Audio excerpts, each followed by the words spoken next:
Halo teman-teman, bertemu lagi dengan saya di IRC 13 Channel. Apa kabar semuanya? Semoga Anda dan kita semua baik-baik saja.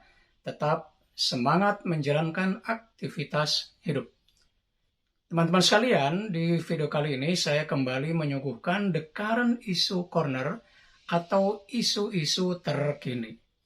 Dan untuk isu yang terkini di video sekarang adalah mengenai keberadaan polisi virtual. Nah, apa yang dimaksud dengan polisi virtual dan bagaimana mekanisme kerjanya?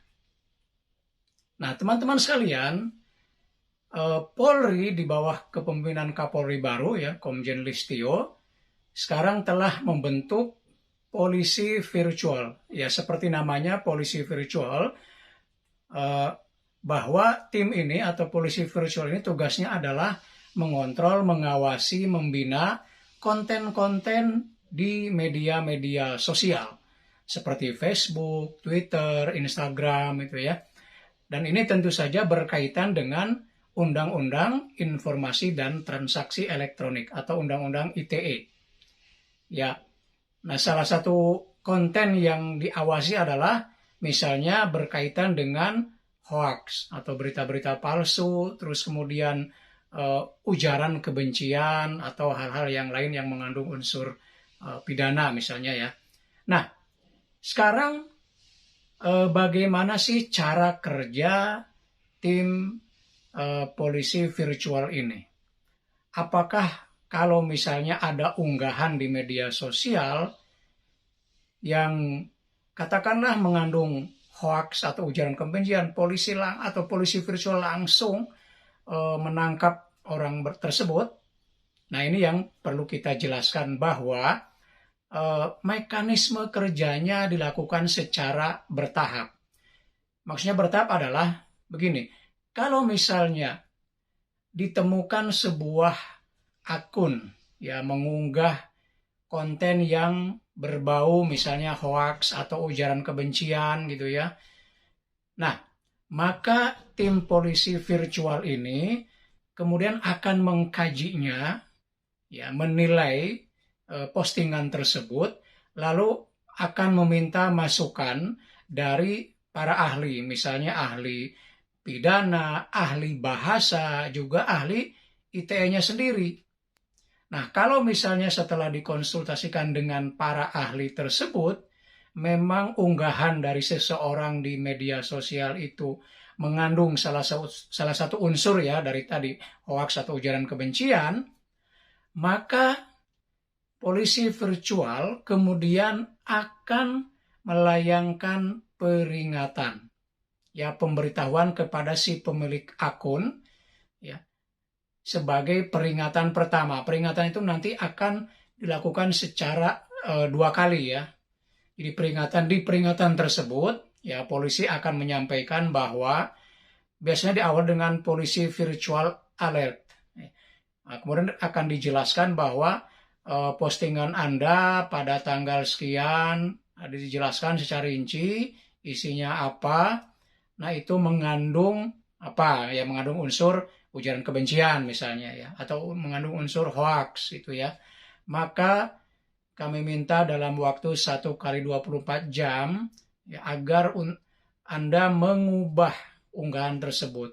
Ya, bisa mengubah atau menghapus unggahan tersebut.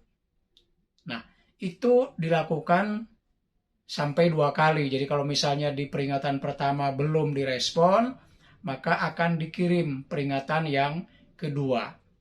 Nah, kalau sampai peringatan kedua pun belum direspon oleh si pemilik akun, maka tim polisi virtual akan memanggil. Jadi tidak langsung menangkap, tapi memanggil yang bersangkutan, dalam hal ini pemilik akun, untuk dimintai klarifikasi. Ya. Dan ini dilakukan secara diam-diam saja, artinya polisi virtual langsung mengontak pemilik akun ya untuk datang ke Polri, kemudian akan dimintai klarifikasi mengenai konten tersebut. Gitu ya. Nah, kalau semua tahapan itu ya katakanlah tidak juga direspon oleh pemilik akun, ya pesan Polri sendiri sih atau Kapolri sendiri tetap bahwa tim polisi virtual akan mengedepankan cara-cara yang manusiawi gitu ya. Nah, ini yang menarik adalah bahwa belum lama ini atau katakanlah pada hari Rabu kemarin, polisi virtual telah memberikan peringatan kepada 3 akun. Ini jadi langsung dilakukan oleh polisi virtual sebagaimana diberitakan oleh kompas.com Rabu 24 Februari 2021 kemarin. Ya. Polisi virtual menemukan, menurut informasinya, 3 akun yang dianggap memiliki potensi terhadap tadi atau hoaks atau ujaran kebencian. Dan polisi setelah berkonsultasi dengan tim ahli, termasuk tim ahli bahasa, kemudian menetapkan bahwa memang postingan tersebut mengandung unsur kebencian. Ya. Salah satu unggahan dari seseorang di media sosial, misalnya seperti yang ada di berita tersebut, disebutkan bahwa jangan lupa saya maling. Nah, itu isi unggahan dari seseorang atau seorang pemilik akun di media sosial. Nah, setelah diteliti oleh polisi bersama tim ahli bahwa unggahan tersebut mengandung potensi atau ujaran kebencian. Nah, karena itu menurut polisi bahwa pemilik akun tersebut telah diberikan peringatan pertama ya untuk merevisi atau mengubah unggahannya, gitu ya.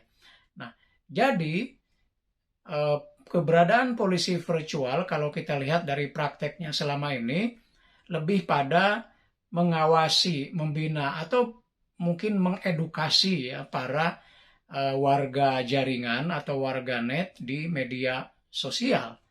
Nah, kalau kita lihat dengan cara atau mekanisme seperti ini, itu tentu ada kemajuan ya, ada perbaikan menurut saya ya, karena polisi tidak langsung memanggil si pemilik akun begitu saja ya, tapi memberi peringatan terlebih dahulu bahkan sampai 2 kali, gitu ya. 3 dengan permintaan klarifikasi. Jadi ini artinya pendekatan seperti ini menurut saya cukup bagus ya, karena lebih manusiawi. Dan seperti yang diharapkan oleh pihak kepolisian sendiri bahwa dengan cara seperti ini paling tidak akan meminimalisasi ya, potensi saling lapor antar warga jaringan di media sosial. Kan selama ini kadang-kadang ada pihak yang merasa dirugikan dengan sebuah postingan, dia melapor dan seterusnya. Maka kalau ada polisi virtual, paling tidak polisi langsung memberikan peringatan kalau ada unggahan yang memang dinilai berpotensi mengandung hoaks, ujaran kebencian dan sebagainya. Jadi menurut saya ini cukup